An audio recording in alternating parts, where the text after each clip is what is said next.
60.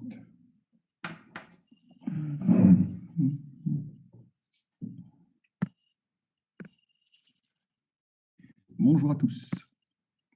Bon, je suis en retard parce que je m'étais trompé de lien. J'ai plusieurs liens de visio Zoom et je n'avais pas pris le bon. Bien. Beaucoup mieux aujourd'hui. Samedi dernier, j'étais malade, de ce que vous savez.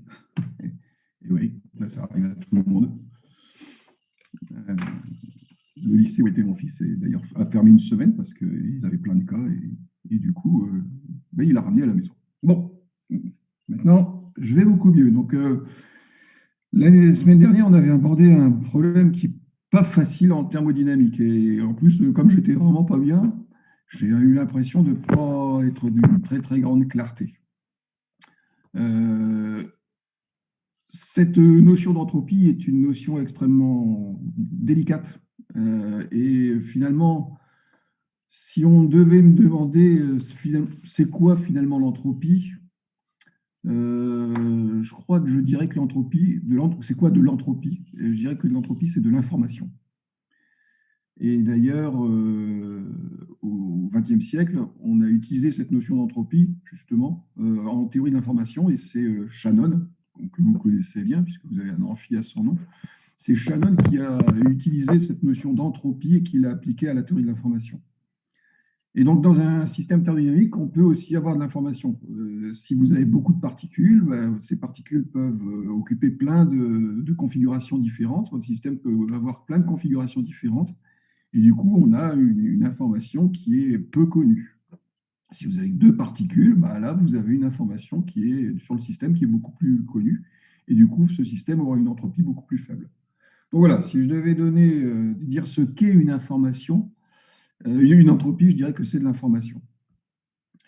Mais finalement, cette information, elle caractérise plus un système est désordonné, plus l'information que l'on a de ce système est faible. Donc, il y a un lien entre toutes ces notions.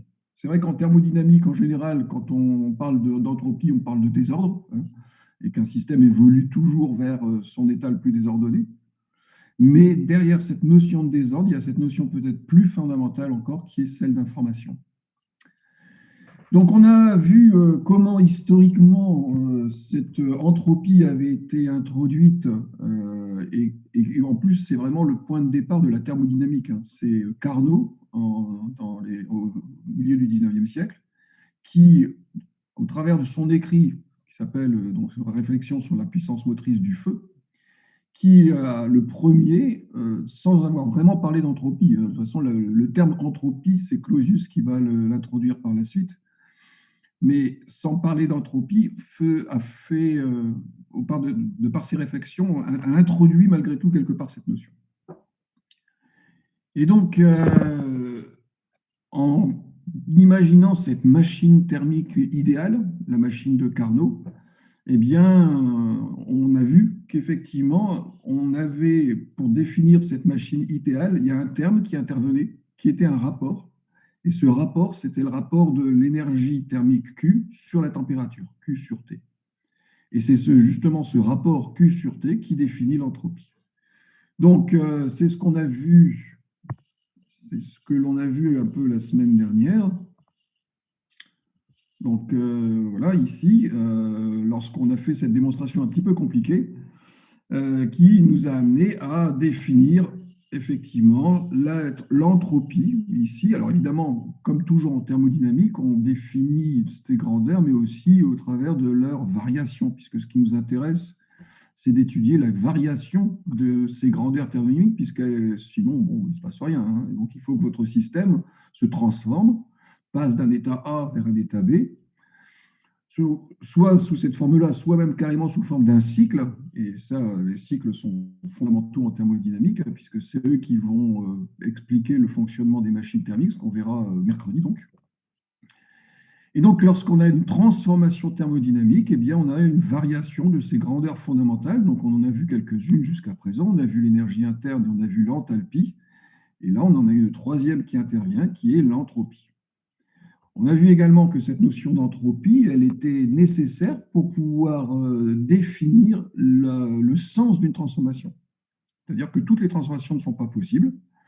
Certaines ne peuvent se produire que dans un sens, et c'est justement cette entropie qui va me permettre de dire que c'est dans telle direction que la transformation va avoir lieu. Et donc, on a défini l'entropie, et c'est cette relation-là qu'on va surtout retenir maintenant. ds, la variation infinitésimale d'entropie, est égale à quoi? Delta Q quasi-statique, encore une fois, nos grandeurs thermodynamiques n'ont de sens que qui sont infiniment lentes. Sinon, si ça va trop vite, on ne peut pas définir ces grandeurs. Donc delta Q quasi-statique, donc delta Q, encore une fois, ce sont les transferts d'énergie thermique, divisé par une température. Et c'est souvent cette température qui pose problème quand on fait des calculs d'entropie, parce qu'on ne sait jamais trop quelle température mettre dans notre calcul. Et ça a amené la semaine dernière justement à parler de cette notion de réservoir. Et donc, quand on fait des bilans anthropiques, en général, on considère toujours le système thermodynamique et le système avec lequel il est en contact. D'accord? Parce qu'évidemment, pour qu'il y ait une transformation, il faut que le système soit en contact avec l'extérieur.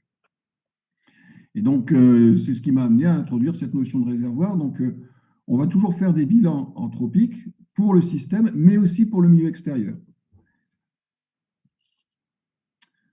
Et donc, ce qui m'avait aussi amené à vous donner cette petite règle absolument fondamentale, c'est que, comme vous l'avez pu le constater, la définition d'entropie fait intervenir des transformations qui sont quasi-statiques, delta Q quasi-statique. Or, évidemment, la plupart des transformations qu'on va étudier ne sont pas quasi-statiques. Et justement, c'est celles qui vont nous mener à de la création d'entropie. Donc, la question qui peut se poser, effectivement, c'est comment peut-on calculer une variation d'entropie dans la mesure où on ne peut pas appliquer la relation qui la définit, cette entropie. Eh bien, on peut s'en sortir justement parce que l'entropie est une fonction d'état. C'est une fonction d'état, c'est une variable d'état, et donc c'est une différentielle totale exacte. Autrement dit, la variation d'entropie, puisque c'est ça qu'on va chercher à calculer, la variation d'entropie entre un état A et un état B, elle peut se calculer sur n'importe quel chemin possible. Parce que, étant une différentielle totale exacte, cette variation d'entropie ne dépend pas du chemin suivi par la transformation, mais ne dépend que de l'état initial et de l'état final. Autrement dit, si on est en présence d'une transformation irréversible, brutale, eh bien, on pourra toujours calculer la variation d'entropie, même si la formule en question ne peut pas s'appliquer au cas de cette transformation. Tout simplement, on va imaginer un chemin quasi statique qui mènera du même état initial vers le même état final. Et on fera le calcul de la variation d'entropie sur ce chemin. Encore une fois, cette variation d'entropie est indépendante du chemin suivi. Donc, on peut tout à fait procéder de cette façon. Et donc, voilà comment on va pouvoir, malgré tout, bien que le DS ici, le delta Q soit celui d'une transformation quasi-statique, et voilà pourquoi on va quand même pouvoir calculer une variation d'entropie entre un état initial et un état final. Il suffira simplement d'imaginer un chemin quasi-statique, n'importe lequel, mais qui mènera du même état initial vers le même état final.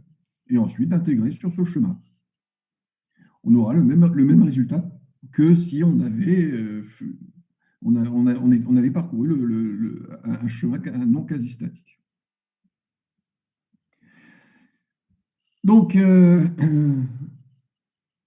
que l'on va maintenant énoncer, c'est le second principe de la thermodynamique, mais son énoncé moderne. C'est-à-dire que finalement, on a vu la semaine dernière les énoncés historiques. C'est-à-dire le premier énoncé, celui de Clausius, puis celui de Carnot, puis celui de Kelvin. Et ces énoncés historiques, en fait, sont issus des réflexions sur le fonctionnement des machines thermiques. Donc maintenant, on va voir un énoncé moderne qui est peut-être plus général que ces énoncés historiques parce qu'en fait, il ne s'applique pas seulement, cet énoncé, aux machines thermiques, mais il s'applique à n'importe quel type de processus de transformation thermodynamique. Et cet énoncé historique, on le doit au prix Nobel de chimie belge, Ilya Prigogine, prix Nobel en 1979, donc un spécialiste justement de la thermodynamique et en particulier de ce qu'on appelle la thermodynamique des processus irréversibles. Et donc, l'énoncé de ce second principe, vous allez voir que devient beaucoup plus peut-être parlant, mais puis en plus, il est mathématisé, c'est-à-dire que ce n'est pas simplement de dire qu'une machine monotherme ne peut pas fonctionner. Voilà. Avec ça, on ne va pas bien loin. Là, au moins, on a des relations mathématiques. Et donc, l'énoncé historique de Prigogine est le suivant. Et c'est celui qu'il va vraiment falloir que vous intégriez, puisque c'est celui qu'il faudra, c'est sous cette forme-là que vous appliquerez le second principe de la thermodynamique. Donc, premier principe, c'est ce qu'on appelle, je vous le rappelle, c'est le principe d'équivalence. Il traduit l'équivalence entre le travail et l'énergie thermique. Et donc, c'est ce premier principe, donc ce principe d'équivalence fait intervenir l'énergie interne. Le second principe, lui, il s'appelle également le principe d'évolution, puisqu'il va permettre, ce second principe, de déterminer dans quel sens une transformation thermodynamique va pouvoir se produire. Donc, premier principe, c'est le principe d'équivalence. On appelle également le principe d'équivalence. Le second principe, on l'appelle le principe d'évolution. Et donc, il va permettre effectivement d'étudier, de suivre l'évolution d'un système thermodynamique.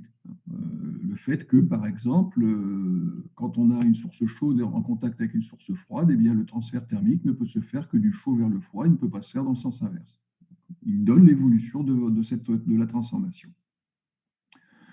Donc, on va considérer dans un premier temps un système fermé. Et donc, si je devais donner un énoncé à ce second principe, le principe d'évolution, eh bien, on dira que pour tout système fermé, il n'y a pas de S au système, pour tout système fermé, il existe une fonction d'état grand S qui est extensive, au même titre que U, H, S extensive, non conservative, l'entropie ne se conserve pas, appelée donc entropie, notée grand S, telle que sa variation entre deux instants T1 et T2, T2 étant plus grand que T1, s'écrit. Donc, vous allez constater que la variation d'entropie delta S se décompose en deux termes. Vous avez un premier terme qu'on appelle un terme d'échange et un second terme qu'on appelle un terme de création. C'est-à-dire que lors d'une transformation thermodynamique, eh bien, il peut y avoir effectivement création d'entropie.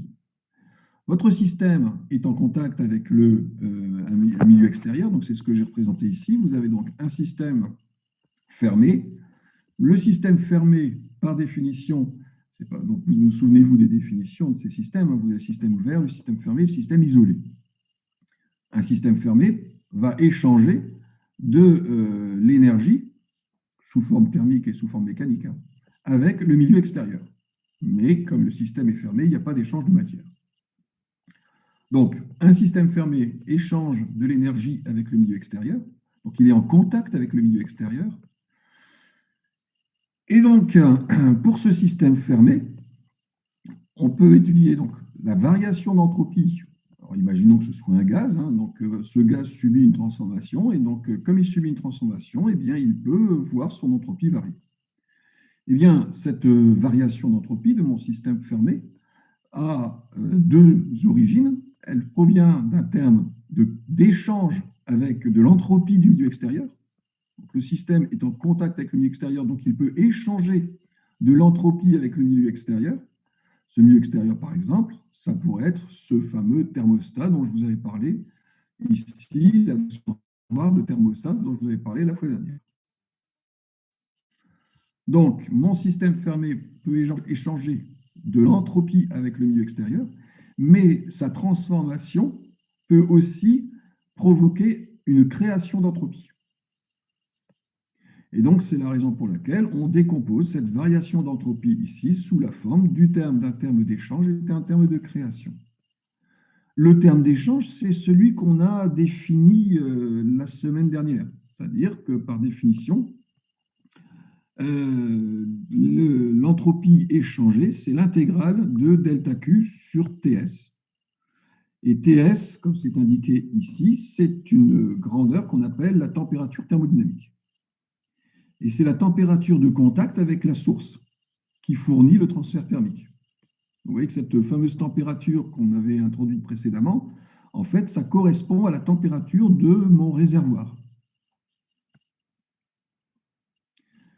Puisque c'est ce réservoir c'est avec ce réservoir que vont s'effectuer ces transferts thermiques. Donc, le terme d'échange, delta Q sur TS, la température de la source, c'est pour ça que, voilà, le S. Et puis, vous avez ce fameux terme supplémentaire qu'on appelle le terme de création d'entropie. Et le second principe de la thermodynamique me dit que le terme de création est toujours supérieur ou égal à 0 au cours d'une transformation thermodynamique. Alors, au passage, l'unité de l'entropie, ce sont des joules par Kelvin, puisque delta Q, c'est une énergie, donc s'exprime en joules, et T en Kelvin. Et donc, voilà l'énoncé du second principe. Et quand on va étudier, et puis même en TD, quand vous faites les exercices, quand vous étudiez des transformations, vous avez forcément les deux aspects à étudier.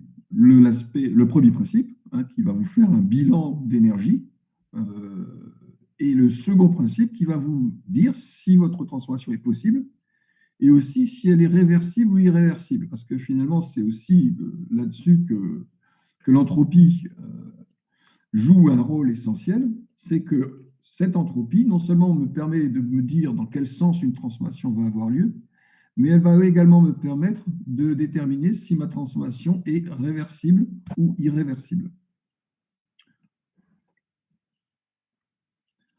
Donc voilà ce qu'il faut retenir essentiellement Vous voyez que finalement, la thermodynamique pourrait se résumer à deux relations, premier principe, second principe, et puis on s'arrête là. Après, il y a plein d'autres définitions qui découlent de ces deux principes. Mais les deux points fondamentaux, ce sont ces deux principes, comme somme des forces égale à ma, ça suffit à décrire quasiment toute la mécanique du point. Donc, le terme ici, donc j'ai repris la définition, l'énoncé de ce second principe, delta S égale S échangé plus S créé. Donc le terme d'échange, c'est l'intégrale de delta Q sur TS, TS la température de la source. Donc le terme d'échange ici est directement relié à l'énergie thermique échangée à travers la surface qui délimite votre système. Au passage, si la transformation est adiabatique, delta Q égale 0, il n'y a pas de terme d'échange. Et puis, vous avez ce fameux terme de création. Le terme de création a le même signe que l'intervalle de temps T2 moins T1. Donc, vous imaginez une transformation entre un instant T1 et un instant T2 plus grand que T1. Et donc, ce terme de création a le même signe que l'intervalle de temps T2 moins T1 qui ici, et du coup, est positif. S créé est positif. Et donc, c'est ce terme qui détermine ce que les physiciens appellent la flèche du temps. Et c'est ce second principe de la thermodynamique qui me dit aussi que le temps ne peut s'écouler que dans un sens, du passé vers l'avenir. Donc ça, c'est l'énoncé pour n'importe quel type de système. Maintenant, on peut voir effectivement ce que ça donne, ce second principe, si mon système est isolé, un système isolé.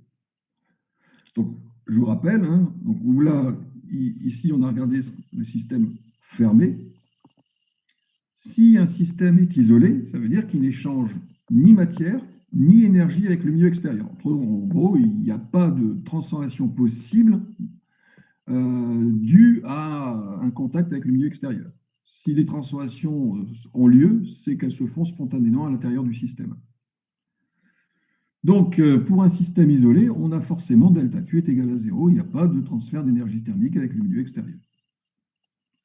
Et donc, il ne peut pas y avoir d'échange d'énergie, d'entropie. Il n'y a pas d'échange d'entropie possible avec le milieu extérieur. Et de ce fait, dans ce cas, le second principe va s'écrire tout simplement delta S égale S créé, qui est par définition forcément une grandeur positive ou nulle.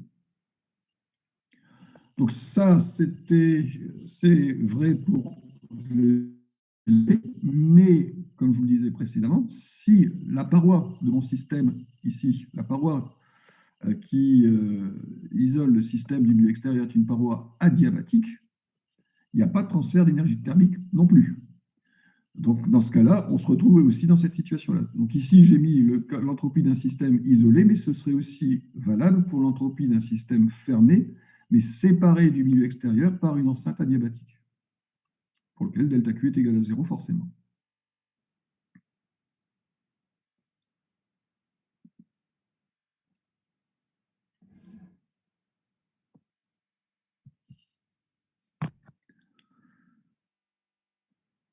Si un système est dans un état stationnaire, son entropie ne variera pas. Ça paraît assez logique aussi. Donc un système dans un état stationnaire, son entropie restera constante. Parce que un système thermodynamique dans un état stationnaire, ça veut dire qu'il n'y a pas de transformation à l'intérieur de ce système. Et donc en l'absence de transformation, il n'y a pas de... Déjà, il n'y a pas de variation d'énergie interne, mais il n'y a pas de variation d'entropie non plus. Donc dans ce cas-là, le terme de création plus le terme d'échange s'annule. Une autre propriété fondamentale de l'entropie a été énoncée par Boltzmann, Ludwig Boltzmann, et est connue sous le nom de principe d'entropie maximale. Ça, c'est quelque chose d'assez fondamental. Et c'est donc ce principe s'énonce de la manière suivante. La valeur à l'équipe d'un paramètre définissant l'état du système sans contrainte est telle qu'elle maximise l'entropie du système pour une valeur constante de l'énergie. Alors évidemment, il faut comprendre la phrase. C'est-à-dire qu'un système va, lorsqu'il est à l'équilibre, il est dans son état de maximum entropie. Elle est constante ou égale à 0. Vous voulez parler de S créé plus S échangé qui est égal à 0.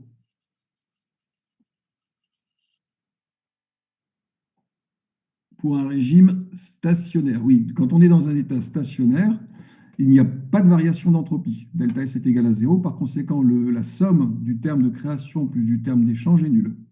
Tout le temps. Le système n'évolue pas au cours du temps. Donc, c'est tout le temps, vous avez S créé plus S échangé qui est égal à 0.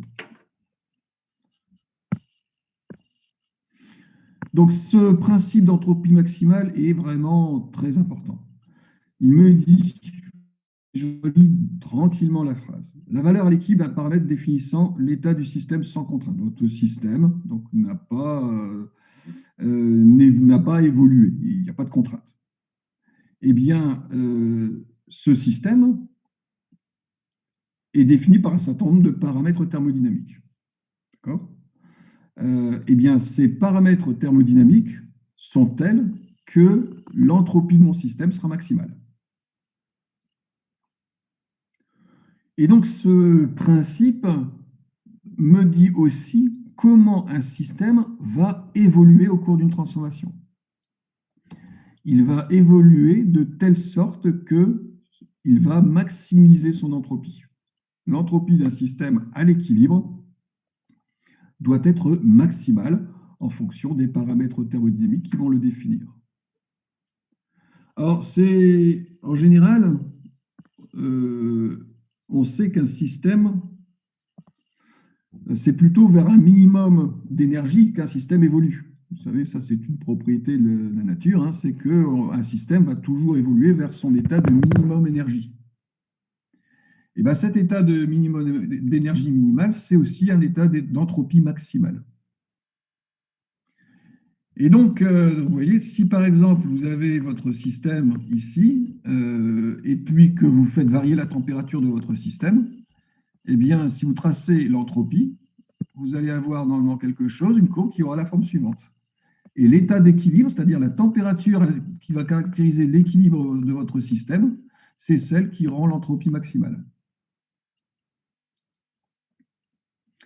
C'est d'ailleurs la raison pour laquelle, alors qu'en général, on préfère plutôt définir un état d'équilibre comme étant un minimum, c'est la raison pour laquelle, en fait, en thermodynamique, on va définir non pas une autre notion, mais dont je vous parle juste en passant, parce qu'on ne va jamais l'avoir à l'utiliser, c'est la notion de négantropie. Et la négantropie, c'est tout simplement moins S. Du coup, moins S, et minimum. Donc, un système va être à l'équilibre lorsque sa négantropie sera minimale. Et là, je suis par exemple à la température d'équilibre.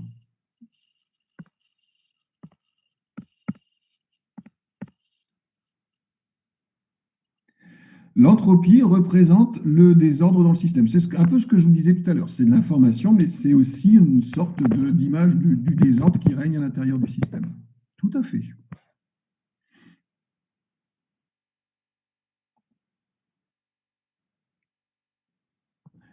Et c'est normal qu'un système thermodynamique soit plus désordonné à l'équilibre,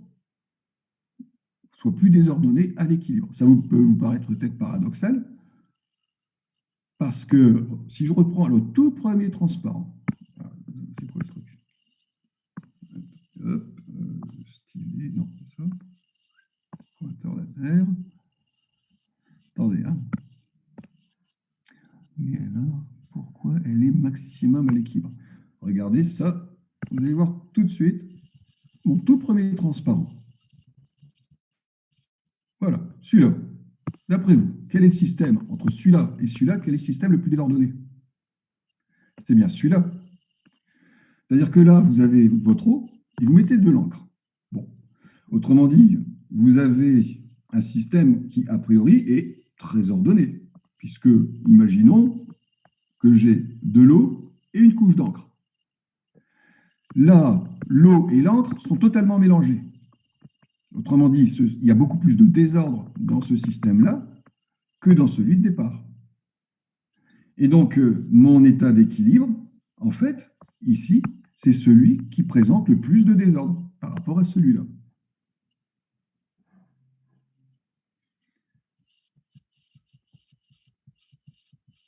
Donc, un système va toujours évoluer vers son désordre maximal.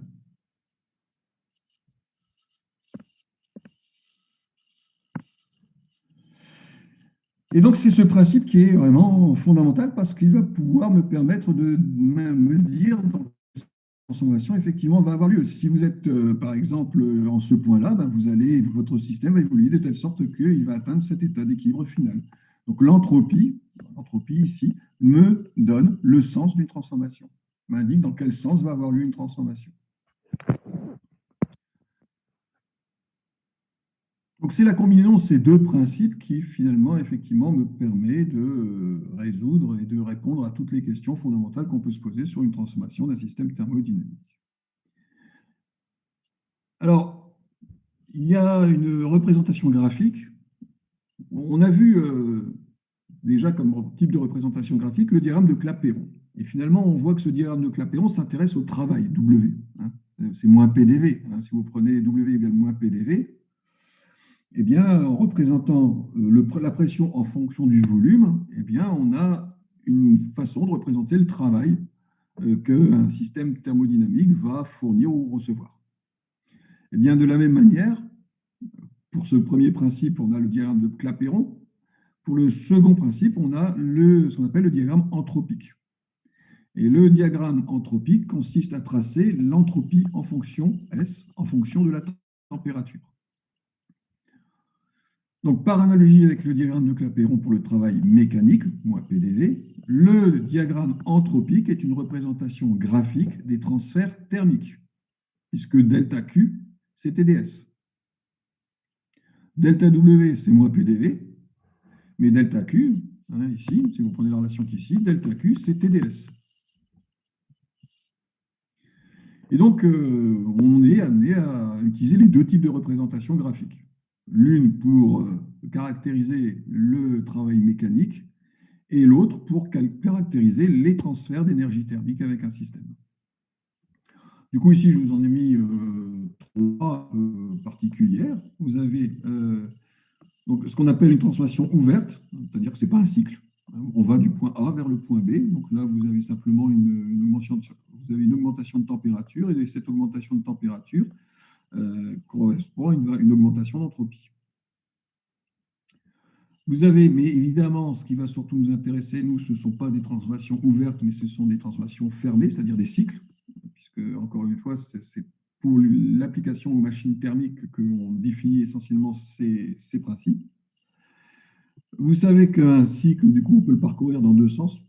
On l'a vu avec le travail, et en fonction du sens de parcours ici, eh bien, on sait si le travail, en tout cas pour le travail, on savait si c'était un travail moteur ou récepteur. Ben ici, c'est pareil, on va pouvoir savoir si le cycle est moteur ou récepteur en fonction du signe des transferts thermiques avec le milieu extérieur. Donc, dans ce cas-là, ici, si le cycle est parcouru dans ce sens, on voit que Q est négatif. C'est-à-dire que le système reçoit de l'énergie thermique du milieu extérieur. Alors que ici, Q est positif. Donc, il va donner de l'énergie thermique au milieu extérieur. Toujours cette fameuse convention dont je vous ai parlé précédemment.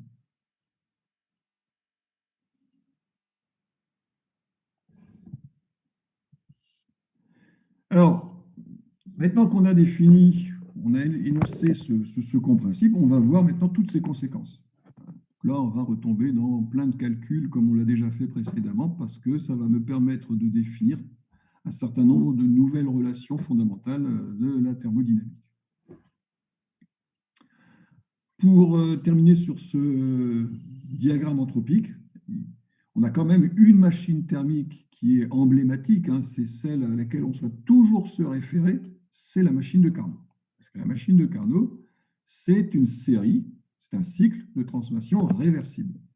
Et on a vu que, du coup, à partir de cette machine de Carnot, on pouvait définir un rendement, et ce rendement, c'est la référence. C'est le rendement maximal qu'on puisse obtenir avec une machine thermique. Donc, si je vais reprendre le cycle de Carnot, la machine de Carnot, elle est ici.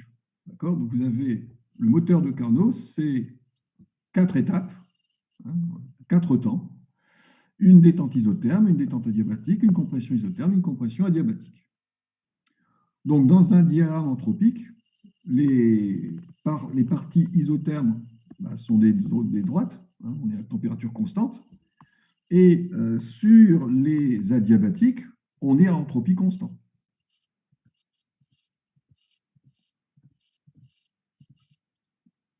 Donc, je reprends ici le diagramme anthropique, température, entropie.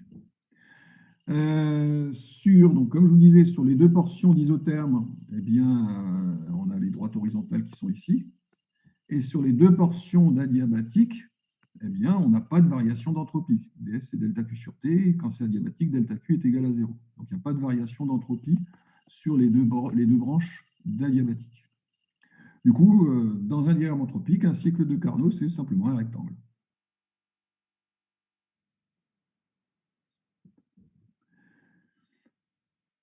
En plus, ce que je sais, c'est que ce cycle de Carnot, cette machine de Carnot, c'est une succession de transformations réversibles. Autrement dit, puisque tout est réversible dans mon cycle de Carnot, je n'ai pas de création d'entropie. Encore une fois, si je reprends le second principe de la thermodynamique, le terme de création est directement lié au fait que les transformations sont irréversibles. Ici.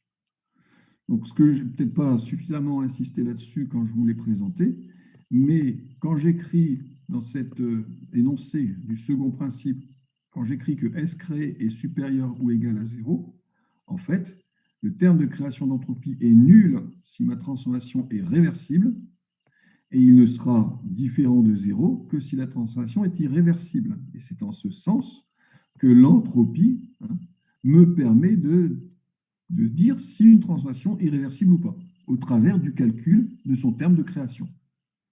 Donc retenez bien, c'est peut-être pas assez indiqué sur ce transparent, mais retenez bien en plus de cela que pour ce terme de création d'entropie, le terme sera nul si la transformation est réversible, et ce terme sera positif strictement si la transformation est irréversible.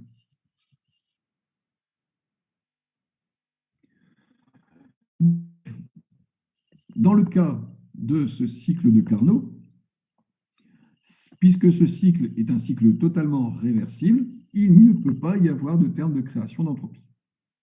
Et donc, si je reprends le premier principe, le second principe que j'ai énoncé tout à l'heure, la variation d'entropie de terme de création est donc nulle, et je peux l'écrire sous la forme ds moins delta Q sur T. Donc ça, c'est ds total, et ça, c'est le terme d'échange, delta Q sur T.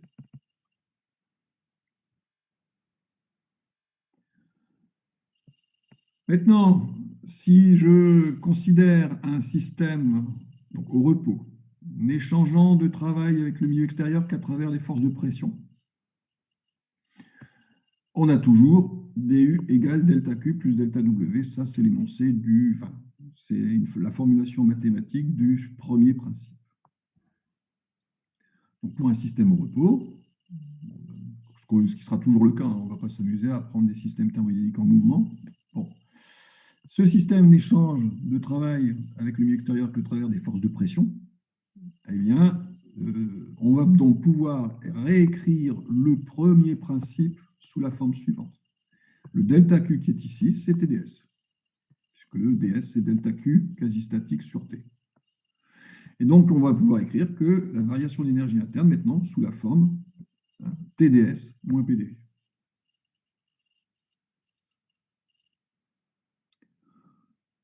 Et donc, à partir de là, on va pouvoir développer un certain nombre de nouvelles relations thermodynamiques.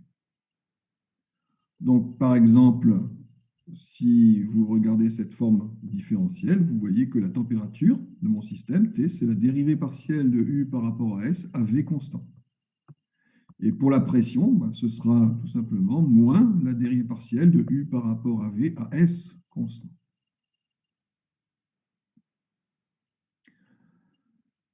De la même manière, une fois que vous avez cette relation-là, vous pouvez très bien faire passer ds d'un côté, vous mettez du de l'autre côté, et vous obtenez une nouvelle relation. ds égale 1 sur TdU plus P sur TdV. Et donc, c'est cette nouvelle équation qui va me permettre de définir ce qu'on appelle la température thermodynamique et la pression thermodynamique. La température thermodynamique 1 sur T, c'est ds sur du à V constant. Et la pression thermodynamique P, c'est T fois ds sur dV à U constant. Donc, on va pouvoir, comme ça, redévelopper plein de nouvelles relations. Et on verra, en plus, ce qu'elle nous donne comme information. Donc, souvenons-nous aussi de cette expression-ci. du, on sait que, bon, de façon générale, du, c'est delta Q plus delta W. Mais dans le cas où le travail des forces, c'est le travail des forces de pression, et que delta Q, c'est de l'énergie thermique échangée avec un thermostat à la température T, eh bien, on pourrait écrire du sous la forme TdS moins PdV.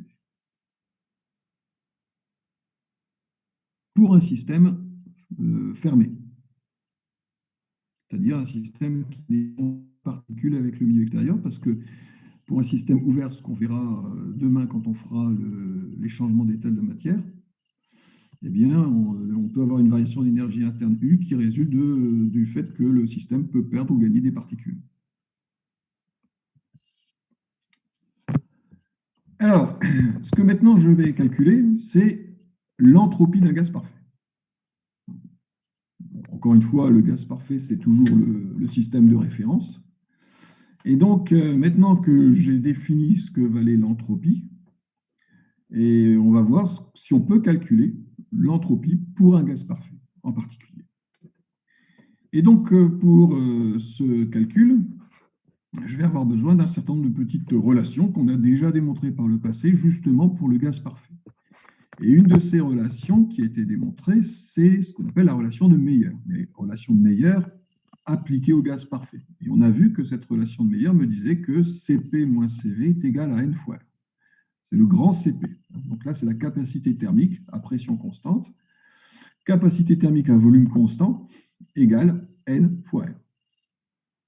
Donc le E s'exprime en joules par Kelvin, puisque la constante des gaz parfaits s'exprime en joules par mol par Kelvin, et N, c'est un nombre de mol. Donc joule, mol Des joules par mol par Kelvin fois un nombre de moles, ça fait des joules par Kelvin. Donc, souvenez-vous, encore une fois, toutes ces petites choses qu'il ne faut pas oublier. Et entre le grand CP et le petit qui capacité thermique molaire et puis la capacité thermique massive. Enfin, bref. Donc, pour un gaz parfait, on a la relation de Meyer, Cp moins Cv égale Nr. La théorie cinétique des gaz m'a également permis d'introduire ce coefficient gamma, hein, qui est par définition le rapport Cp sur Cv. Donc, si vous combinez la relation de Meyer ici avec la définition de gamma, vous pouvez définir la capacité thermique Cv comme étant égale à Nr sur gamma moins 1. Encore une fois, ça n'est vrai que pour un gaz parfait, ceci. Grâce à ces relations, on peut calculer l'énergie interne d'un gaz parfait. Dont je vous rappelle que c'est la première loi de Joule qui me dit que l'énergie interne d'un gaz parfait ne dépend que de la température. Donc, pour le gaz parfait, donc du est égal à CVDT. Si vous reprenez vos relations précédentes, hein, du c'est CVDT. U ne dépend que de la température. Sinon, ce serait U aussi plus LdV. U ne dépend que de la température. Donc, du égale CVDT, je remplace CV par son expression, Nr sur gamma moins 1 dt. Okay, donc j'ai du. Et puis, je reprends également la relation que je vous ai indiquée précédemment, c'est-à-dire que la variation d'énergie interne, hein, de façon générale, c'est TdS moins PdV. TdS moins PdV qui vaut donc Nr sur gamma moins 1 dt. Et donc, on va pouvoir en déduire l'expression de l'entropie, ds, en fonction, ici, de la température et du volume. Donc, si vous faites passer simplement le PDV de l'autre côté et que vous divisez tout par T, vous obtenez l'expression suivante. ds égale P sur TdV plus Nr sur gamma moins 1 dt sur T. Et puis évidemment, pour calculer la variation d'entropie entre un instant initial et un instant final, eh bien, on va intégrer ces relations. Et on ne peut pas intégrer P sur TdV puisque vous avez trois variables ici. Non, ce que vous allez tout simplement faire, c'est, puisque ce qui m'intéresse ici, c'est l'entropie d'un gaz parfait, on va utiliser l'équation d'état des gaz parfaits, PV égale nRT. Et donc, du coup, P sur T est égal à Nr sur V. Et on obtient l'expression suivante de ds. Et là, oui, effectivement, on peut intégrer cette relation-là, entre un état initial caractérisé par sa température TI et son volume VI, et un état final caractérisé par sa température TF et son volume VF. Et vous obtenez, en intégrant cette relation-là entre ces deux états, la variation d'entropie pour ce gaz parfait, donc S delta S, c'est-à-dire S de TF VF moins S de TI égale.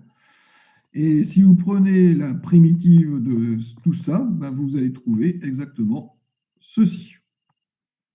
Nr sur gamma moins 1 log de TV puissance gamma moins 1, T final V final, sur T initial V initial puissance gamma moins 1. Là, vous avez, ça c'est la primitive de la relation qui est ici. Puisque vous avez les logs qui vont apparaître, etc. Et vous remarquez que, grâce à cette relation, si je suis en présence d'une transformation adiabatique quasi-statique, si la transformation est adiabatique quasi-statique, cela veut dire que delta Q est égal à 0. Adiabatique, il n'y a pas d'échange d'énergie thermique avec le milieu extérieur, donc delta Q est nul. Autrement dit, si delta Q est nul, il y a... alors d'abord, adiabatique, delta Q est nul. Quasi-statique, pas de terme de création d'entropie. Et donc dans ce cas-là, ds, du coup, est égal à 0. Donc pour une transformation adiabatique quasi-statique, il n'y a pas de variation d'entropie. Et si je reprends la relation que je viens de vous démontrer, ici, s'il n'y a pas de variation d'entropie, ça veut dire que dans le log, le numérateur est égal au dénominateur. Autrement dit que TF VF puissance gamma moins 1 est égal à TI fois VI puissance gamma moins 1. ce qui signifie que le produit TV puissance gamma moins 1 est constant. Et on retrouve ici une des trois relations de Laplace qu'on avait vues précédemment. Souvenez-vous, vous aviez PV puissance gamma égale constante, et vous aviez également celle-ci, TV puissance gamma moins 1 égale constante. Et donc, ces relations de Laplace, dont je vous avais dit à l'époque qu'elles étaient vérifiées lorsqu'on était en présence d'une transformation adiabatique, quasi statique, eh bien, on vient de le démontrer. Et on l'a pu la faire parce qu'on avait introduit cette notion d'entropie.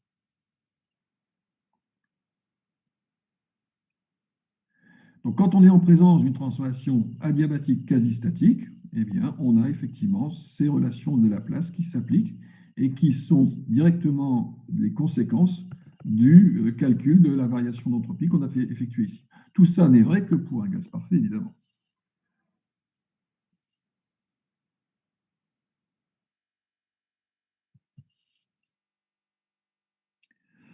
Alors, je vous ai ici ce qu'on a fait comme calcul. Vous remarquerez qu'on a pris le choix des variables thermodynamiques température, volume. J'ai calculé la variation d'entropie S, mais en fonction des variables d'état température et volume. On peut refaire le même calcul en fonction de température et pression. Dans ce cas-là, la différence n'est pas énorme. On repart des relations précédentes, à savoir la relation de Meyer, toujours pour un gaz parfait, Cp moins Cv égale NR, toujours la définition de ce coefficient gamma.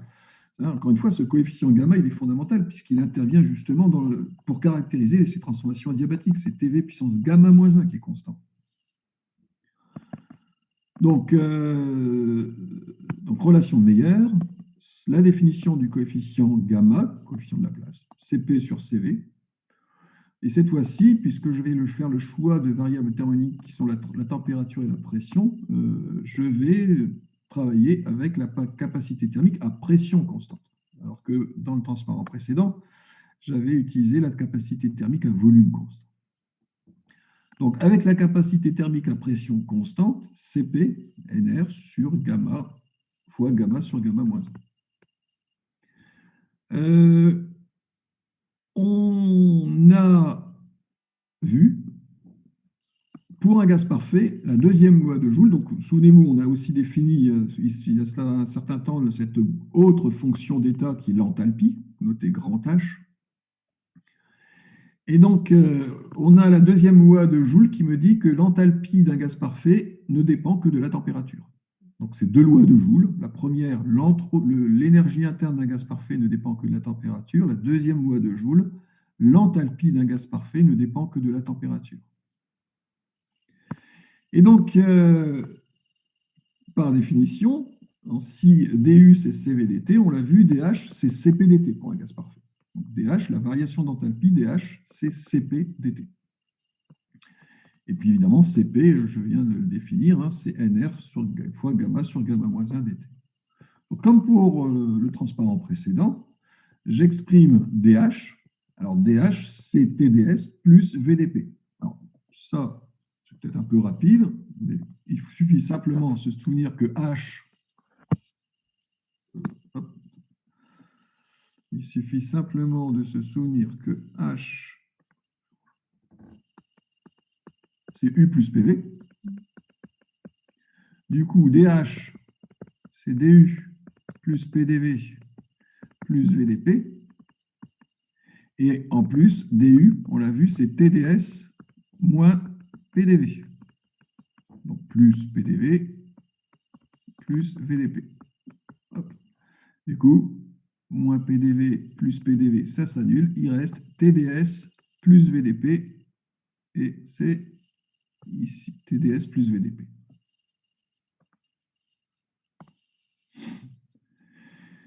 Donc, dH égale TdS plus VdP. Et est égal à Cp/dt. C'est-à-dire Nr gamma sur gamma moins 1 dt. Pareil, on veut calculer la variation d'entropie, ds, en fonction des paramètres thermodynamiques, température et pression. Donc maintenant, je fais passer le VdP De l'autre côté, je divise par la température et j'obtiens la relation suivante. ds, c'est égal moins V sur TdP plus NR gamma sur gamma moins 1 dt sur T. Et je vais évidemment, encore une fois, intégrer cette équation différentielle entre l'instant initial et l'instant final. Et pour intégrer le terme qui est ici, où là, il y a trop de variables, volume, température, pression, on utilise encore une fois la loi des gaz parfaits. PV égale nRT. Autrement dit, V sur T va être égal à NR sur P. Donc, je remplace V sur T par NR sur P. Et j'obtiens cette expression-ci. J'intègre entre la température initiale et la température finale, ainsi que entre la pression initiale et la pression finale. Et j'obtiens donc la relation suivante. Donc, NR sur gamma moins 1, log de donc, T finale puissance gamma, P finale puissance 1 moins gamma, sur T initiale puissance gamma, P initiale puissance 1 moins gamma. Donc là, j'obtiens l'expression de la variation d'entropie en fonction de la température et de la pression. Et comme pour le transparent précédent, je vais regarder ce que devient cette relation, ce que m'indique cette relation lorsque je suis en présence d'une transformation adiabatique quasi statique. Dans ce cas-là, le delta Q est nul. Il n'y a pas de terme de création d'entropie, et donc il n'y a pas de variation d'entropie. Delta Q est nul, pas de terme d'échange, puisque l'entropie échangée, c'est delta Q sur T. Donc il n'y a pas de terme d'échange, il n'y a pas de terme de création, donc il n'y a pas de variation d'entropie pour ce type de transformation. Et du coup, si la variation d'entropie est nulle d'après la relation que je viens de démontrer, ça veut dire tout simplement que dans le logarithme, le numérateur est égal au dénominateur. Et je retrouve une des trois relations de Laplace. Donc on a redémontré que T, V puissance gamma moins 1 est constant. Et on a également T à la puissance gamma, P à la puissance 1 moins gamma qui est constant. La troisième, encore une fois, c'est PV puissance gamma égale constante.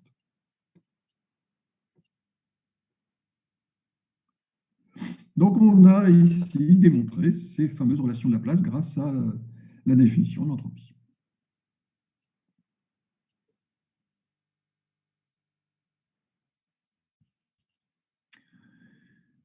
On va maintenant démontrer des relations importantes en thermodynamique qu'on appelle les relations de Clapeyron.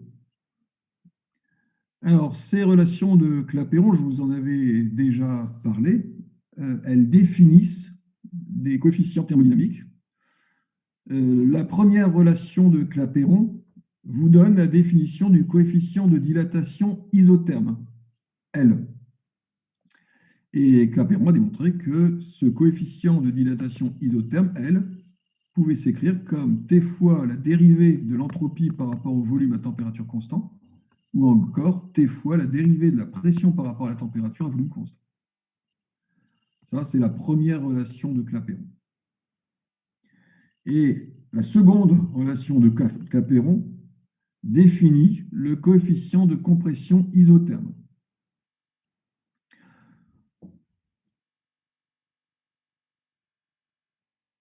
Donc, encore une fois, il faut bien comprendre la signification des mots. Un coefficient de dilatation isotherme, donc comment un corps se dilate lorsque la température reste constante. Et là, comment un corps se comprime lorsque la température reste constante. Et donc, pour démontrer ces relations de Clapeyron, on va à nouveau jouer avec les dérivées partielles. Et on va se servir maintenant de cette nouvelle relation qu'on a démontrée précédemment, qui est que la dérivée de la variation d'énergie interne, du, maintenant s'écrit sous la forme TdS moins PdV. Donc, du égale TdS moins PdV. Alors, du coup, je fais passer ds de l'autre côté. ds, c'est 1 sur T, facteur de du plus PdV. Et puis, U est une différentielle totale exacte. Autrement dit, je peux l'écrire sous la forme de ces dérivées partielles. du, je peux l'écrire sous la forme du sur dt à volume constant dt, plus du sur dv à température constante dv. Alors, c'est souvent des calculs, ce genre de calcul un peu fastidieux, mais pas d'une très grande complexité. C'est tout le temps un peu la même façon. On procède toujours à peu près de la même façon. Donc, si j'ai je remplace maintenant du écrit de la façon suivante dans l'expression de ds. ds égale 1 sur t du plus pdv. Et je mets en facteur les dérivés partiels, enfin les dv et les dt. Dans ce cas-là, j'obtiens ds égale 1 sur t du sur dt à volume constant plus 1 sur t, terme entre crochets ici, p plus du sur dv à température constante fois dv. Je répète, ici, je reprends finalement l'expression du premier principe. J'exprime à partir de là, j'exprime ds. Et puis, je vais simplement ici remplacer le du par la somme de ces dérivés partiels qui sont ici. Et j'obtiens la relation qui est là. Et S est également une différentielle totale exacte, donc je peux aussi l'écrire sous la forme de ces dérivés partiels comme je l'ai fait pour U. Je peux écrire que c'est ds sur dt à volume constant dt plus ds sur dv à température constante dv. Et une fois que j'ai ces deux relations-là, je vais les identifier l'une à l'autre. Donc, vous voyez que le terme qui est ici, c'est celui-ci, et que le terme qui est ici entre crochets avec le 1 sur t, c'est ds sur dv à t constant. C'est exactement ce que j'écris ici. Donc, pour le premier, ds sur dt à volume constant, c'est 1 sur t du sur dt à volume constant. Il n'y a pas de dt ici.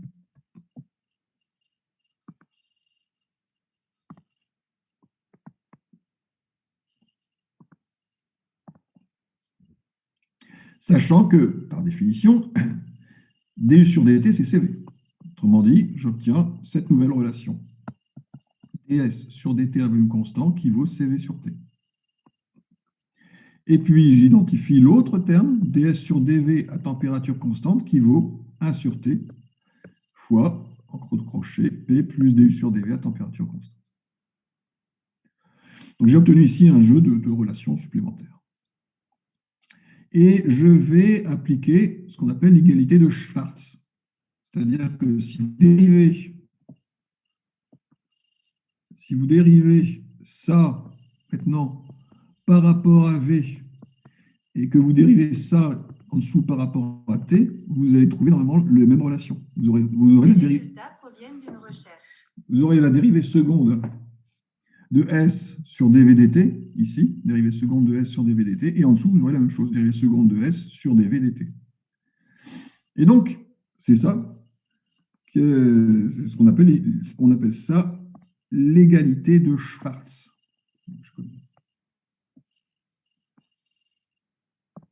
Qui est indiquée ici. L'égalité de Schwarz, dans le cas présent, appliquée à la dérivée de l'entropie. Donc, je vais redériver ça par rapport à V, et je vais dériver tout ça par rapport à T. C'est ce qui va me permettre de trouver la première relation de Clapeyron. Donc, reprenons. Donc, d'abord, ici, j'ai juste appelé la première relation de Clapeyron que je suis en train de chercher de démontrer.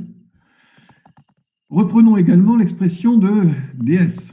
Oui, si je veux dériver par rapport à S, il faut que je rappelle l'expression de ds. Ici, ds. Donc, d'abord, on a delta Q quasi statique qui vaut CVDT plus LDP, puisque, encore une fois, la relation de Clapeyron fait intervenir le coefficient de dilatation isotherme petit l qui est présent dans cette expression-ci. N'oublions pas, ça on l'a vu il y a un petit moment, mais on a trois relations à peu près équivalentes. Vous avez CVDT plus LDP, CPDT plus HDP et lambda dV plus mu dP.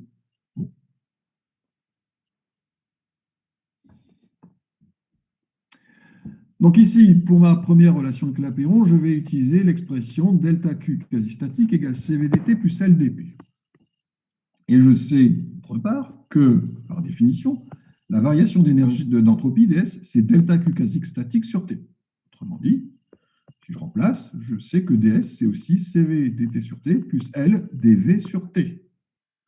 Donc, si vous prenez la relation qui est ici, vous allez pouvoir dire que L, c'est égal à T fois ds sur dv à température constante. C'est la première partie de ma relation de Clapeyron. Okay. La deuxième partie, elle, on va l'obtenir grâce à l'inégalité de Schwarz.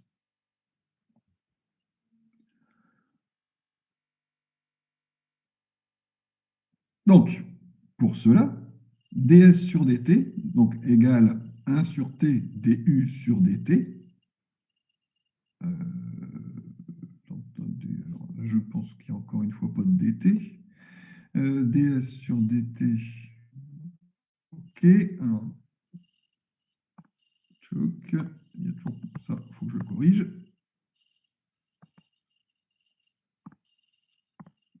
Donc, ce qu'on a obtenu dans la page précédente, ds sur dt égale 1 sur t du sur dt, ici. Je dérive maintenant cette relation-là par rapport à v. Autrement dit, ça va me donner 1 sur t, la dérivée seconde de u par rapport à t et à v. Vous dérivez par rapport à v à t constant. Donc le 1 sur t ne se dérive pas. Vous dérivez ds sur dt à volume constant. Vous dérivez ça par rapport à v à t constant. Donc le 1 sur t ne se dérive pas. On est à t constant. Et j'ai ici la dérivée seconde de u par rapport à t et v. Maintenant, ce que je fais, c'est la deuxième. Et là, je la dérive par rapport à t à volume constant.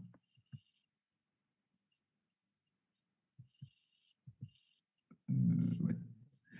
Donc ici, deuxième relation qu'on avait dans le transport précédent. Et cette deuxième relation, je la dérive par rapport à t à v constant. Alors là, je n'ai pas mis v constant, mais j'aurais peut-être dû. Ici, c'est à v constant. Poum. Voilà.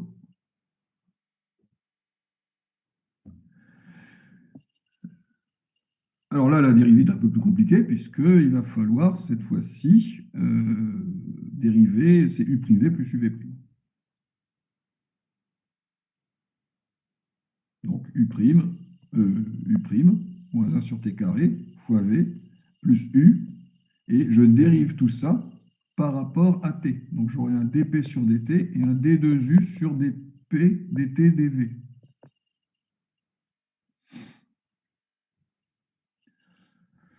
Mais je sais, grâce à l'égalité de Schwartz, que ça, c'est égal à ça. Les deux termes sont identiques. J'en tire donc de ça la relation suivante, qui est que L, c'est P fois du sur dv à t constant, le terme qui est ici.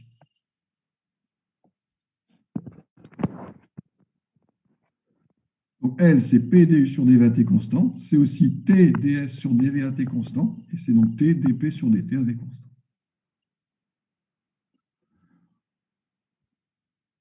Donc encore une fois, c'est ce genre de manipulation qui permet de déterminer de nouvelles relations thermodynamiques.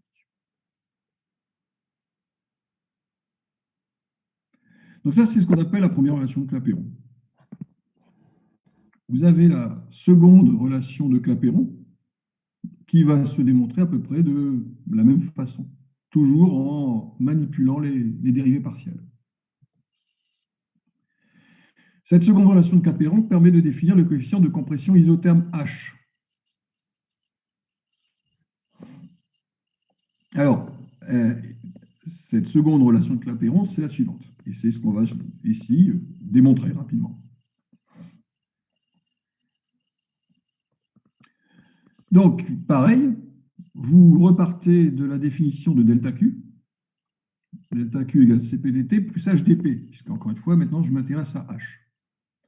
Et pour ce qui est de la variation d'entropie, delta Q sur T, par conséquent, je peux l'écrire sous la forme CPDT sur T plus HDP sur T.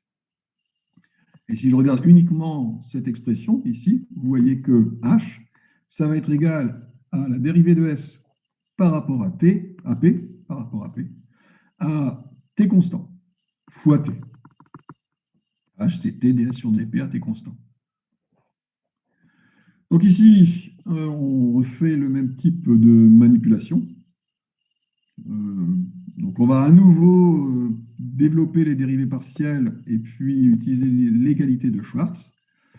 Donc là, je passe rapidement et on arrive à la relation suivante, une autre expression de petit h qui est moins v plus dh sur dp à t constant, h étant l'enthalpie. Donc voilà, on a démontré ces deux relations fondamentales qui sont donc les relations de Clapeyron et de Meyer.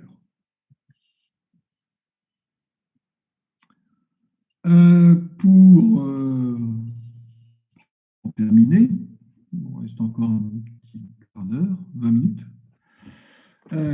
On poursuit avec d'autres relations, et notamment, jusqu'à présent, on a vu la relation, donc je vais partir de la relation de Meyer généralisée.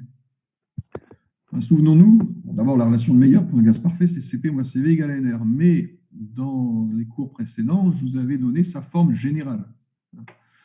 Et on avait montré, et c'était l'application du premier principe, que Cp moins Cv s'écrivait de manière générale sous la forme suivante. Si vous prenez un gaz parfait où PV égale nRT, et où U ne dépend que de la température, là, vous trouvez Cp moins Cv est égal à Nr. Donc ça, c'était la relation de Meyer généralisée. Or, on a montré la première relation de Clapeyron, on a montré ceci pour la première relation de Clapeyron. On a montré que P plus du sur dV à T constant, c'était T dP sur dt à V constant. Par conséquent, cette relation de Meyer généralisée, sous cette forme-là, peut aussi s'écrire sous la forme suivante. Cp moins Cv égale T dP sur dt à V constant fois dV sur dt à P constant.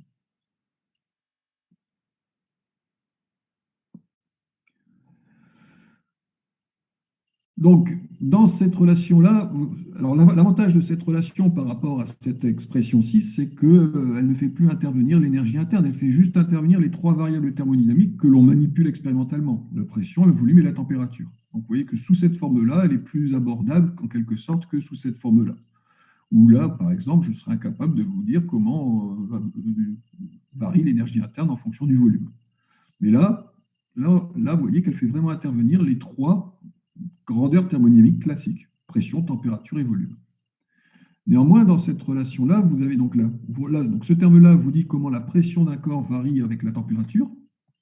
Ça, c'est facile à mesurer. En revanche, ce qui pose problème, c'est de maintenir le volume du corps constant. En général, on manipule les objets à la pression atmosphérique, d'accord ? Donc, on fait varier la température, le corps va certainement se dilater à pression constante, quand la température va augmenter. En revanche, maintenir le volume d'un corps constant, bon, pour un gaz, ce n'est pas un problème, ou un liquide, c'est plus embêtant pour un solide. Donc, si effectivement, mesurer la variation de volume en fonction de la variation de température à pression constante, c'est quelque chose d'assez facile à faire, c'est plus difficile de maintenir le volume constant, notamment pour un liquide et un solide. Et donc, ce terme-là est plus difficile à mesurer. dP sur dt à volume constant, c'est quelque chose qui est plus difficile à mesurer. Mais ce que je peux faire, c'est que je peux écrire que dP sur dt à volume constant, c'est égal à, et ça, c'est une relation que vous avez démontrée en TD, c'est moins dV sur dt à pression constante divisé par dV sur dP à température constante. Et on voit apparaître ici le rapport des coefficients alpha sur chi. Coefficient de dilatation isotherme, coefficient de compressivité isobar. Autrement dit, dP sur dt à volume constant peut aussi s'écrire sous la forme suivante. T fois V fois alpha carré sur chi. Parce que je vous rappelle les définitions, effectivement, de ces coefficients alpha et chi.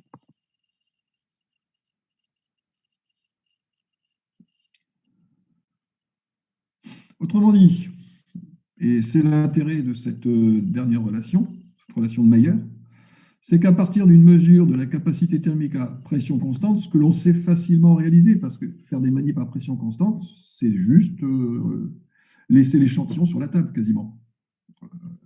La pression, c'est la pression atmosphérique. Et donc, on fera des mesures à pression constante qui sont la pression atmosphérique. Mesurer des capacités thermiques à volume constant, c'est beaucoup plus difficile. Mais en revanche, grâce à cette relation, à partir d'une mesure de Cp, eh bien, il devient possible, grâce à cette relation-là, il devient possible de mesurer Cv, qui est ici.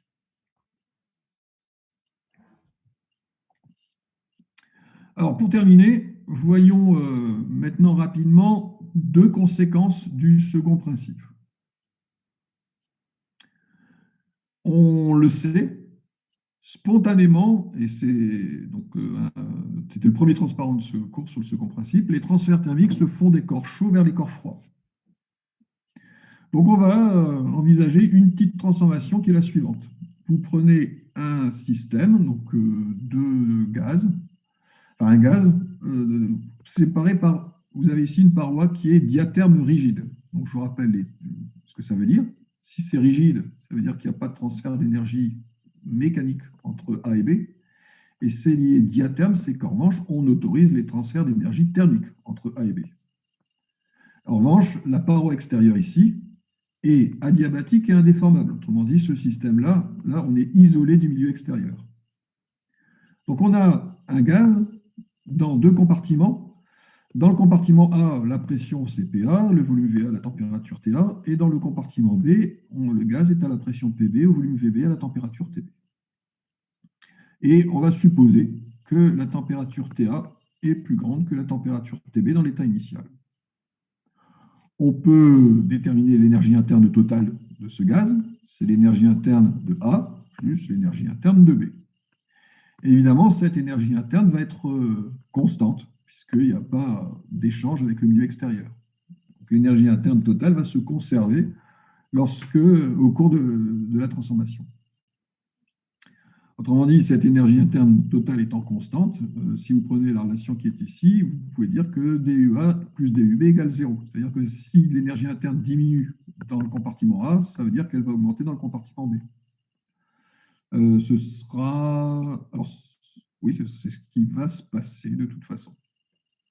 Puisque TA est plus grand que TB, le gaz dans ce compartiment-là va certainement s'échauffer, puisque la paroi est diatherme. Et donc, l'énergie interne de ce côté-là va augmenter, alors qu'ici, il va refroidir et l'énergie interne va diminuer. Donc, la relation qui est ici, cette relation DUA plus DUB égale 0, c'est une conséquence évidemment du premier principe, mais elle ne me dit pas si A reçoit ou cède de l'énergie thermique, pour l'instant. Le premier principe, comme on l'a vu, c'est un principe de conservation de l'énergie et pas un principe d'évolution. C'est le deuxième principe qui va me dire qu'effectivement, c'est A qui va céder de l'énergie thermique à B. C'est le second principe, ce principe d'évolution qui va me permettre de le dire. C'est lui qui me dit comment mon système va évoluer au cours du temps. Donc, ce que l'on sait, si j'applique le second principe de la thermodynamique, c'est que l'entropie de ce système qui est isolé ne peut que croître. L'entropie d'un système isolé ne peut qu'augmenter. Donc la variation d'entropie ds total, c'est dSA plus dSB, et donc ça ne peut que croître, donc c'est supérieur ou égal à 0. Sachant que ds, c'est 1 sur TdU plus P sur TdV.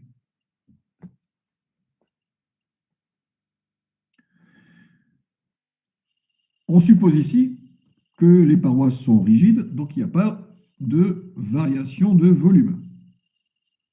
Donc ici, le dV est égal à 0.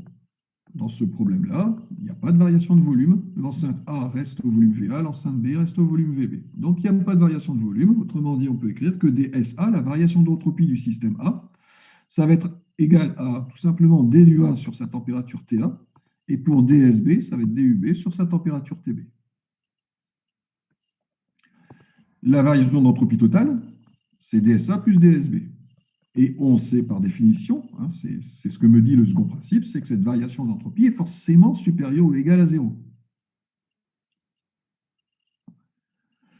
Autrement dit, dSA plus dSB, c'est égal à dUA sur TA plus dUB sur TB, qui est forcément supérieur ou égal à 0. Sachant que, d'après le premier principe, dUA, c'est moins dUB. Autrement dit, je remplace, par exemple, dUB par moins dUA dans cette relation-là. Et j'obtiens, si je mets en facteur, dSA qui est égal à dUA facteur 2, 1 sur TA moins 1 sur TB, dont je sais forcément qu'il est supérieur ou égal à 0. Autrement dit, sachant que mon hypothèse de départ était de dire que la température du gaz dans le compartiment A était plus grande que la température du gaz dans le compartiment B, eh bien, comme TA est plus grand que TB, 1 sur TA moins 1 sur TB est négatif. Et comme dUA facteur de ce terme-là qui est négatif est forcément supérieur ou égal à 0, ça veut dire que dUA est négatif. En conclusion, le système A perd de l'énergie interne qu'il cède sous forme de chaleur au système B, qui est au départ plus froid que lui. Donc vous voyez que c'est l'application du second principe qui m'a permis de dire dans quel sens se faisaient les transferts thermiques. Le système A perd de l'énergie interne qu'il va céder au système B.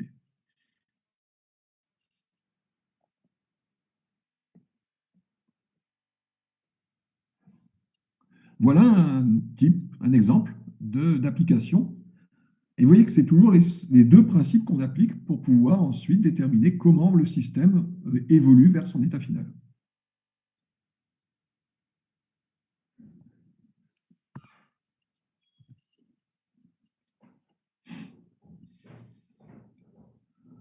Alors,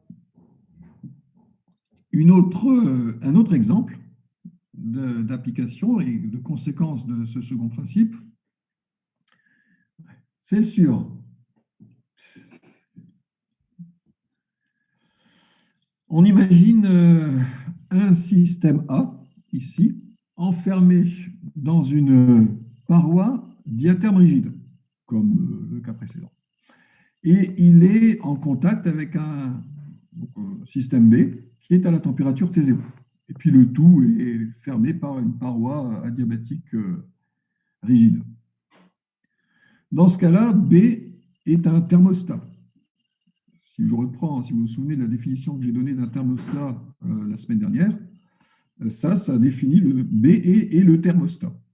Et ce thermostat est à la température T0.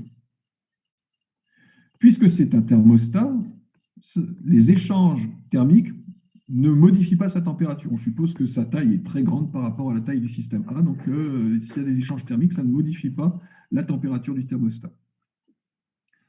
Donc, si je calcule la variation d'entropie de tout ce système A plus B, évidemment, je vais écrire que c'est DSA pour plus DSB. La variation d'entropie du système B est relativement simple à calculer. Donc, DU, je reprends d'abord sa définition. DS, c'est 1 sur T DU plus P sur T DV. Et sachant que le thermostat reste à la température qui est T0. Et puis, les parois étant rigides ici, il n'y a pas de variation de volume du système B. Donc dVB est égal à 0. Autrement dit, j'ai pour le thermostat DSB qui est égal à 1 sur T0 DUB. Pour DSB, la variation d'entropie au cours de la transformation, la variation d'entropie de B, c'est 1 sur T0, sa température, fois sa variation d'énergie interne DUB. Alors évidemment, ça c'est une variation. On peut l'intégrer. C'est une équation différentielle qu'on peut intégrer facilement puisque la température T0 reste constante au cours de la transformation puisque c'est un thermostat. Du coup, la variation d'entropie delta SB ici va être égale à 1 sur T0 delta UB. Delta UB étant sa variation d'énergie interne. Ce que je viens de faire ici pour le système B, je ne peux pas le faire pour le système A parce que la température du système A, elle, va varier au cours de la transformation. Je ne veux plus pouvoir intégrer comme je l'ai fait ici. Mais ce que je vais faire, c'est que je vais regarder la variation d'entropie totale, delta S totale, de A plus B. Delta S, la variation d'entropie de A plus B, c'est delta SA plus delta SB. Et par définition, c'est le second principe qui me le dit, cette variation d'entropie delta S A plus B est forcément supérieure ou égale à 0. Autrement dit, ça me dit quoi? Ça me dit que si j'écris qu'en fait c'est DSA plus DSB qui est supérieur ou égal à 0, sachant que DSB c'est 1 sur T0 DUB, j'obtiens ceci. Mais je sais aussi que le système A plus B est isolé du milieu extérieur. Par conséquent, comme précédemment, je vais écrire que la variation d'énergie interne, delta UA plus delta UB, est égale à 0. Et donc, ça m'indique que DSA, donc si je remplace, je vais avoir DSA moins 1 sur T0 DUA qui est supérieur ou égal à 0. Soit, si vous remplacez les dérivés, les D par les deltas, je vais avoir et multiplier tout par moins 1, delta UA moins T delta SA qui est inférieur ou égal à 0. Eh bien, si j'ai fait ceci, c'est parce que je fais apparaître une nouvelle fonction thermodynamique, U moins TS.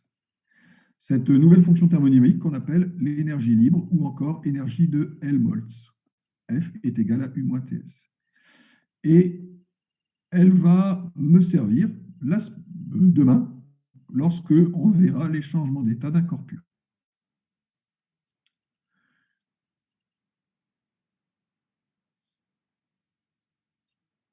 Donc voilà pour ce cours.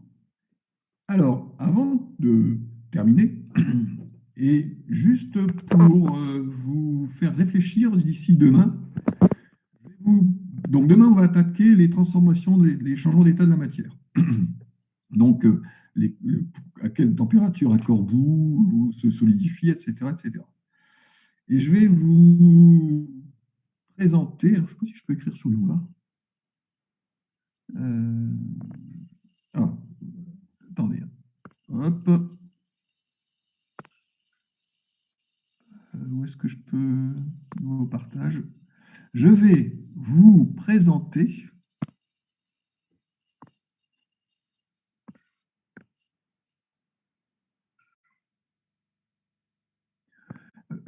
S, c'est l'entropie, et ds, c'est la variation d'entropie. Donc, quand vous calculez, il faut juste faire attention à ce dont vous parlez, quoi. Donc, S, c'est l'expression de l'entropie, ds, c'est la variation d'entropie. C'est tout. Donc, juste pour demain, pour vous amuser, je vais vous présenter une expérience et je vais vous laisser réfléchir là-dessus. Une expérience qu'on peut pratiquement réaliser chez soi. Il faut faire attention de ne pas se brûler. Et donc, voilà, je vous laisse réfléchir aujourd'hui sur cette expérience et on en reparlera demain. Imaginez un récipient ici, il est moche. Imaginez, vous ayez un récipient comme ça, c'est plus joli, hop, voilà. Et vous mettez de l'eau, à peu près à moitié, à mi-hauteur. OK? Vous mettez ça sur une plaque chauffante. Voilà. Donc, je vais représenter ça par une résistance. Qu'est-ce qui se passe? Ça va chauffer, forcément. Et puis, au bout d'un moment, ça va se mettre à bouillir. L'eau va se mettre à bouillir dans votre récipient. Donc, ce que je vais mettre sous la forme, donc là, j'ai l'eau, puis ça fait des bulles. L'eau bout. OK? Dès que l'eau se met à bouillir, vous mettez un bouchon. Vous bouchez votre bouteille et vous la retirez de la plaque chauffante. Donc, étape 1, je fais bouillir de l'eau dans un récipient. Étape 2,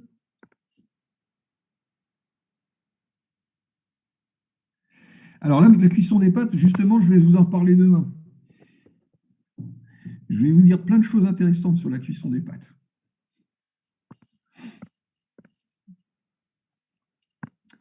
Donc, votre bout, vous mettez un bouchon maintenant.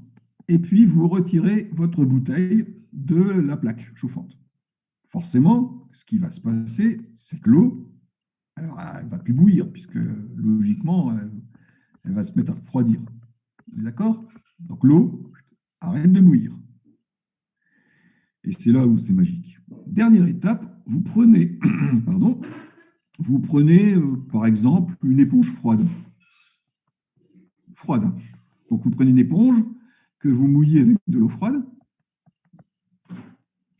et vous plaquez votre éponge sur la partie supérieure de la bouteille, ici. Et bien, vous savez quoi? L'eau va se remettre à bouillir. Je vous laisse réfléchir à ça et on en reparlera demain.